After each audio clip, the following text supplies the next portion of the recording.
Voici la vidéo d'entrée-sortie du mois de mars 2025, vidéo dans laquelle je vous présente à chaque fois les jeux que j'ai achetés ce mois-ci et les jeux que je compte vendre, en vous disant à chaque fois pourquoi et en vous présentant brièvement tous ces jeux.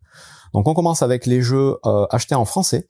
Il y en a 6, ils sont présents sur cette table. Le premier c'est Django, donc un simple petit jeu de défausse, dans la gamme de Trio au niveau du format de boîte et de l'éditeur.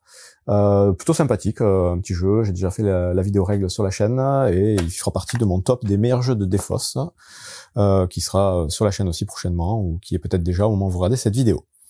Le second c'est Dr Gribouille. Dr Gribouille, j'ai pas encore joué honnêtement, mais le pitch m'a fait rire. Donc en gros on est un docteur, on doit écrire des ordonnances le plus vite possible, écrire des choses assez complexes, et le but du jeu c'est un jeu coopératif, c'est que les autres joueurs qui jouent les pharmaciens doivent déchiffrer ce qu'on a écrit pour trouver les médicaments pour administrer aux différents patients. Donc voilà, pitch un peu rigolo, je suis curieux de voir ce que ça donne, c'est un petit party game, un petit jeu d'ambiance.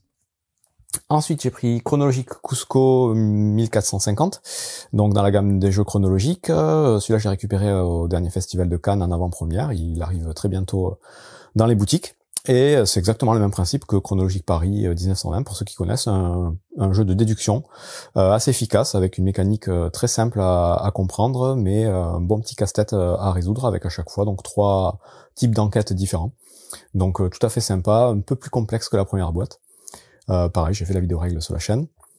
Ensuite, j'ai pris Chu-An, un jeu que j'attendais, qui est aussi un jeu de défausse, mais cette fois-ci uniquement pour 2 joueurs, et assez riche, assez complexe, avec pas mal de possibilités, et c'était pour moi une bonne surprise. Donc pareil, il sera dans mon classement des meilleurs jeux de défausse, très clairement.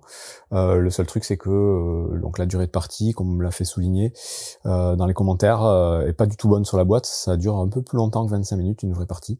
Ça peut durer même un peu plus d'1 heure si vraiment la partie est assez serrée. Mais malgré tout, c'est très intéressant, c'est un super jeu de défausse.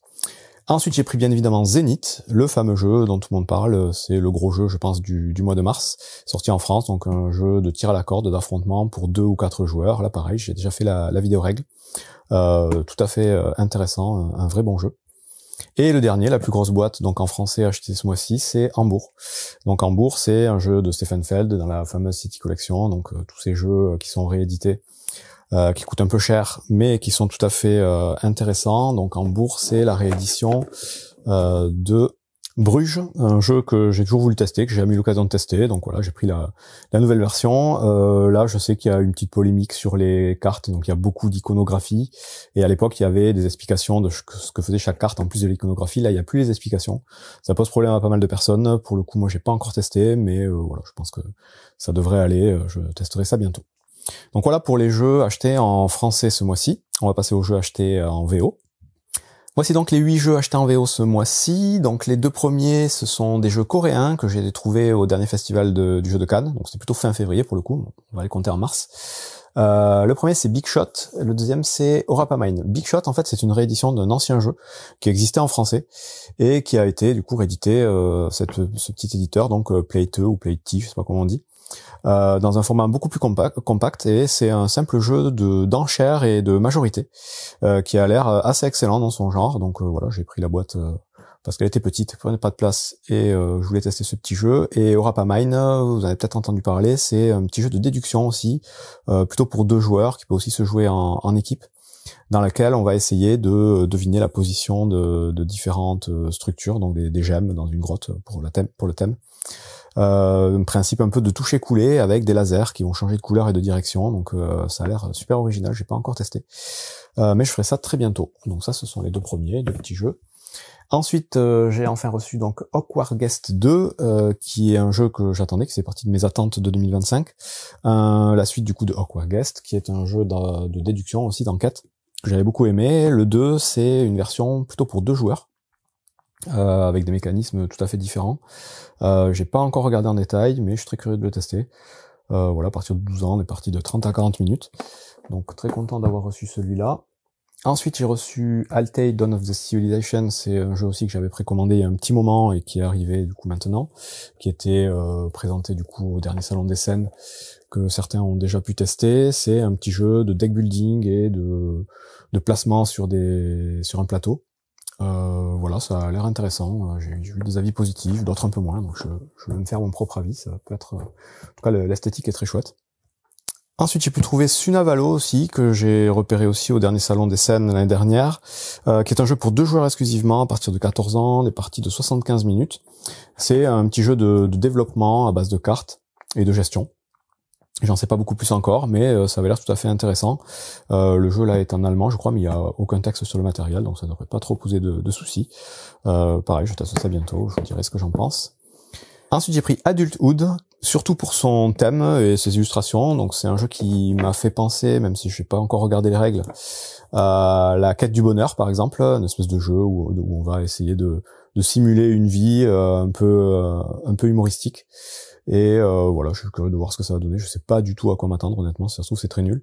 Mais celui-là, voilà, c'était la petite curiosité, acheté un peu au hasard. On verra bien. Des fois, il y a des bonnes surprises. Ensuite, j'ai pris Fugitive, qui est un tout petit jeu de cartes de déduction pour 2 joueurs. Donc encore un jeu de déduction, il y en a beaucoup ce mois-ci. C'est un genre que j'aime bien. Celui-là, assez malin, où il y a un joueur qui va jouer du coup le fugitif, l'autre qui va jouer le marshal. Et par un principe de cartes et de planques, le fugitif va passer de lieu en lieu, et le marshal va essayer de deviner dans quel lieu le fugitif est passé. Un principe un peu malin, donc je vais pas vous le résumer là, mais je ferai, je pense, la petite vidéo règle qui va bien. Voilà, une bonne petite surprise, un bon petit jeu pour 2 joueurs, simple à sortir, à expliquer. Et le meilleur pour la fin, Race to Mars, donc c'est la petite pépite du mois. Jusqu'à présent, depuis que j'ai fait ces vidéos, il y a toujours eu chaque mois une petite pépite, un petit jeu compliqué à trouver, dont je suis assez fier. Ce mois-ci, c'est celui-là. C'est un jeu dont j'ai entendu parler pour la première fois sur la chaîne de Rado, donc c'est un influenceur, je crois qu'il est irlandais à l'origine, qui fait beaucoup de vidéos, qui est un bon influenceur pour le coup, parce qu'il est souvent très enthousiaste sur les jeux, il donne bien envie de tester. Il aime beaucoup de choses, un peu comme moi, et généralement je suis assez d'accord avec ses avis, et donc il a parlé de ce jeu récemment en disant que pour lui c'était le meilleur jeu de course auquel il ait jamais joué. Un jeu très compliqué à trouver parce que un jeu suédois et qui pour l'instant n'est édité que là-bas et n'est diffusé que en Scandinavie. Donc quand j'ai vu sa vidéo sans regarder trop en détail, j'ai essayé de me le procurer. J'ai même envoyé un mail à l'auteur en lui demandant comment on pouvait acheter son jeu tout simplement, et il m'a répondu très gentiment que pour l'instant c'était uniquement achetable en Scandinavie et qu'il cherchait activement donc des éditeurs pour diffuser un peu plus largement ce jeu en Europe ou ailleurs dans le monde. Sauf que moi, je me suis pas arrêté là, parce que quand je veux un jeu, généralement, je fais tout pour l'avoir. Donc j'ai écumé un petit peu les petits sites de vente suédois de jeux de société, et je pense avoir trouvé un des seuls, en tout cas, qui permettait d'envoyer jusqu'en France. Et donc j'ai réussi à me procurer ce petit jeu, que je n'ai pas encore testé. Et du coup, je sais toujours pas si c'est bien, si ça se trouve, ce sera un pétard mouillé. Mais en tout cas, je suis très curieux, je pense que je vais le tester très vite, et je vous dirai ce qu'il en est. Donc voilà pour les achats de ce mois-ci, et on va passer du coup au jeu que je vais essayer de vendre, et encore une fois, j'ai fait un bon effort pour essayer d'en vendre un maximum, pour équilibrer un petit peu et faire de la place. On commence par les petites boîtes de jeux que je vends, donc des jeux en français. Le premier c'est Stellar, donc Stellar c'est un jeu pour 2 joueurs sur les planètes, l'univers. Plutôt pas mal, et assez inconnu je crois. Donc c'est chez Ori Games, donc un beau petit jeu, assez sympa, mais j'ai fait suffisamment de parties, et clairement je le ressors plus depuis très longtemps, donc je m'en sépare. Ensuite, il y a ni plus ni moins, c'est un petit jeu d'ambiance, un peu dans le genre du juste prix, où on va avoir un numéro, un joueur va tirer un numéro, et les autres vont devoir lui poser des questions dont la réponse est un numéro, et la personne va devoir dire si c'est plus ou moins, et il faut aller assez vite, il y a un petit sablier. Donc voilà, un petit jeu assez sympathique, mais pas fou non plus, donc je m'en sépare. Duck and Cover, donc celui-là je l'avais pris parce que ça avait quand même beaucoup fait parler au moment de sa sortie. J'aimais bien les illustrations, le jeu reste tout à fait sympathique, mais c'est quand même pas le genre de jeu que je préfère. C'est un peu trop facile, un peu trop familial, ça manque de choix. Donc je m'en sépare aussi. Ensuite il y a Maki. Donc Maki c'est un jeu solo que je vends du coup avec sa petite extension. Là pareil, j'ai fait quelques parties, et c'est pas mon jeu solo préféré, il est dans mon top, mais voilà, quelques parties m'ont suffi, et là du coup je fais un peu le ménage, donc je m'en sépare aussi. Le jeu fort ensuite, plutôt original, plutôt sympa, et celui-là je le vends tout simplement parce que ma sœur là aussi, du coup ça fait doublon, tout bêtement. Voilà, ça se joue de 2 à 4, t'es parti de 30 minutes. Un thème assez sympa de cours d'école où on doit se faire des copains, construire sa petite base secrète avec un principe de deck building. Donc très sympathique. Mais voilà, je l'ai en double, donc ça sert à rien. Ensuite, je vends Little Town. Little Town et sa petite extension Artisan. Là encore, c'est un très bon jeu de 2 à 4 joueurs à partir de 10 ans, 45 minutes, un jeu plutôt familial initié. très intéressant. Mais voilà, j'en ai plein d'autres, donc à un moment donné, il faut faire des choix, et celui-là, ça fait un moment qu'il n'est pas sorti, et je pense pas que je le ressortirai de sitôt, donc voilà, je m'en sépare. Et enfin, il y a 2 roll and write, là pareil, j'ai une grosse collection de roll and write, j'en ai énormément, et voilà, j'essaie de d'écrémer un petit peu, de sortir ceux que je joue moins ou auxquels j'ai plus trop envie de jouer. Donc le premier c'est Colorado, un jeu donc où on a un principe un petit peu de cette famille où on va appeler des cartes pour aller cocher des choses sur un plateau. Le thème voilà, Far West, assez sympa, les illustrations sont rigolotes. Ça fonctionne très bien, mais voilà, j'en ai fait assez de parties, j'y rejouerai pas. Et le second c'est Zombicide Gear Up. Celui-là il est un peu original parce que c'est un des rares jeux à cocher qui se joue en coopération. Donc on va être de 1 à 4 joueurs, je crois, non même jusqu'à 6. Et on va devoir affronter des hordes de zombies et des gros boss à la fin. Ça fonctionne bien aussi, c'est original, c'est sympa, mais j'ai joué suffisamment. Donc voilà pour les petites boîtes en français, on va passer aux grosses boîtes. Je me sépare donc ce mois-ci de 6 gros jeux, gros par la taille, ils sont pas tous très compliqués. Le premier c'est Santa Maria, donc Santa Maria, un jeu qui est sorti il y a quelques années maintenant, et je m'en sépare tout bêtement parce qu'il y a Salfjord qui est sorti tout récemment en français, que j'ai depuis l'année dernière en anglais, qui est une réédition avec une rethématisation, donc Salfjord ça se passe chez les Vikings, Santa Maria c'était chez les Conquistadors, mais le jeu mécaniquement est à peu près le même, et je dirais même Salfjord a quelques petits trucs en plus qui le rendent un poil plus intéressant, donc voilà, ça fait clairement doublon, et je m'en sépare, mais c'est un excellent jeu de gestion et de à base de dés en fait, où on va utiliser des dés pour déclencher différentes actions, très très cool. Ensuite, il y a Dreamscape. Dreamscape, je m'en sépare un peu pour les mêmes raisons que Santa Maria. Il fait un peu doublon dans ma ludothèque parce que ça ressemble beaucoup à Harmonies. Donc, il y a des différences, hein, honnêtement, mais voilà, je préfère largement Harmonies. Il est plus facile à sortir, plus simple à jouer. Celui-ci, c'est un peu pareil. Il va falloir faire des petits motifs sur un plateau, cette fois circulaire, avec des petits pions de couleurs. Il va falloir essayer d'avoir différents objectifs. On a un petit principe de choix qui est pour le coup un peu différent de Harmonies, mais globalement, ça ressemble beaucoup, et voilà, je préférais toujours sortir Harmonies que celui-ci, qui reste quand même un très très bon jeu, pas très connu aussi, je crois, mais voilà, je m'en sépare. Kutnaora, donc un jeu qui a été primé à Cannes cette année, un jeu expert, donc j'ai fait l'explication de règles, je crois, sur la chaîne aussi. De 2 à 4 joueurs, 30 minutes par joueur à peu près.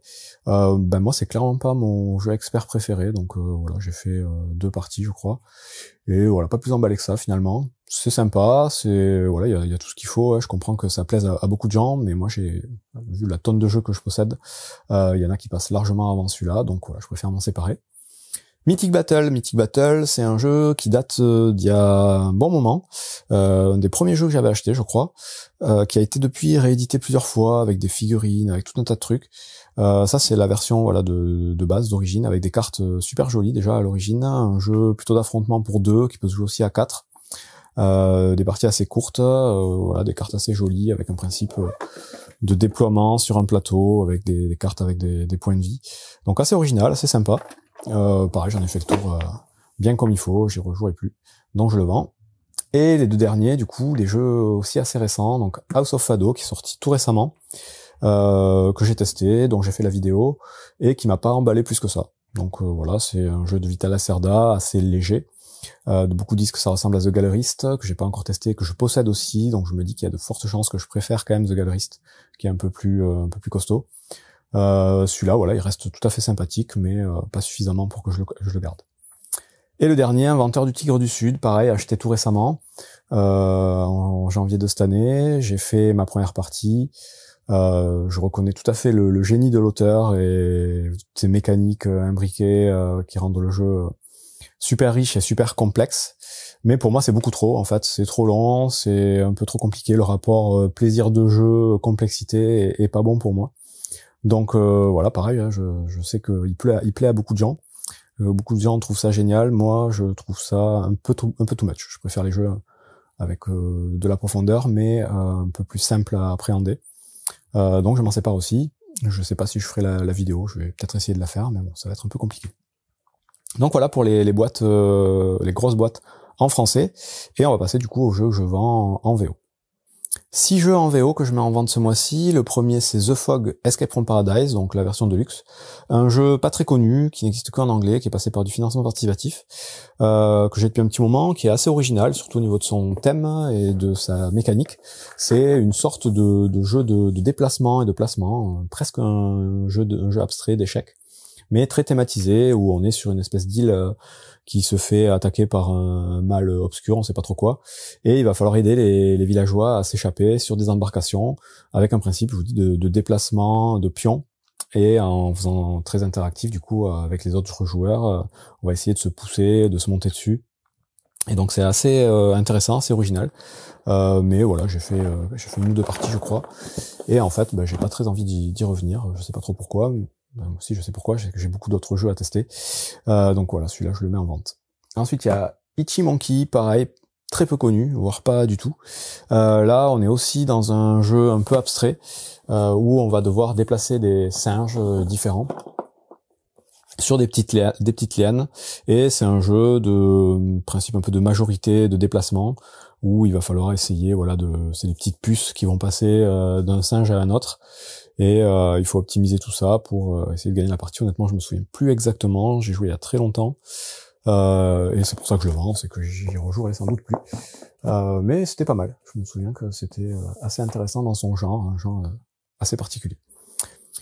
The Red Cathedral, en vente aussi ce mois-ci, qui est un jeu donc qui est sorti en français depuis.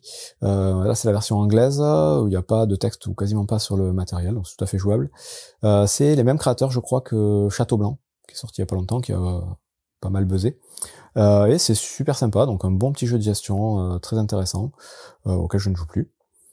Ensuite, je vends Dadada, donc j'ai fait la vidéo règle sur la chaîne, un jeu d'association d'idées très original, très particulier, mais qui fonctionne pas du tout avec les gens avec qui je joue, donc voilà, c'est plus une question d'affinité, mais c'est un bon ovni dans le monde ludique qui peut plaire, je pense, à beaucoup de gens. Ensuite, il y a Port-Royal, le jeu de dés. Là encore, c'est un jeu à cocher, une variante. Donc Port-Royal, à la base, c'est un jeu de cartes, assez connu, assez ancien. Ils en ont fait une version jeu de dés à cocher avec le même principe de stop ou encore, assez original. On va avoir du coup des petits bateaux à placer sur des pistes en lançant des dés, et si on place plusieurs bateaux au même endroit, voilà, on passe notre tour. Le but du jeu, c'est d'essayer d'explorer des îles pour marquer un maximum de points de différentes façons. Il y a 4 cartes différentes dans le jeu pour varier un petit peu les parties. Donc plutôt intéressant, mais c'est pareil, dans ma grosse collection de jeux à cocher, c'est pas le meilleur, donc je m'en sépare. Et enfin le dernier, c'est les Forges de Ravenshire. Celui-là, j'ai fait la vidéo règle récemment aussi. Un pur jeu de gestion de ressources et de conversion de ressources. Très chouette, très intéressant. Mais la boîte est trop grosse. Donc là, voilà, j'en suis réduit à ça. J'ai plus de place, faut que je fasse du ménage. J'ai regardé en priorité les grosses boîtes dans ma ludothèque. Je me suis dit, est-ce que vraiment je dois la garder ou pas? Celle-là, elle est trop grosse pour ce que c'est. Même si le jeu est très cool, voilà, je m'en sépare. Et on a fait le tour de tous les jeux achetés et à vendre ce mois-ci. Donc on a eu, j'espère que ça vous aura peut-être donné des idées, que ça vous aura intéressé, fait découvrir quelques jeux. Moi en tout cas, c'est un format que je vais continuer parce que ça m'oblige à vendre des jeux et à faire tourner un peu ma ludothèque. Donc rien que pour ça, je vais essayer de m'y tenir. Bon jeu à vous.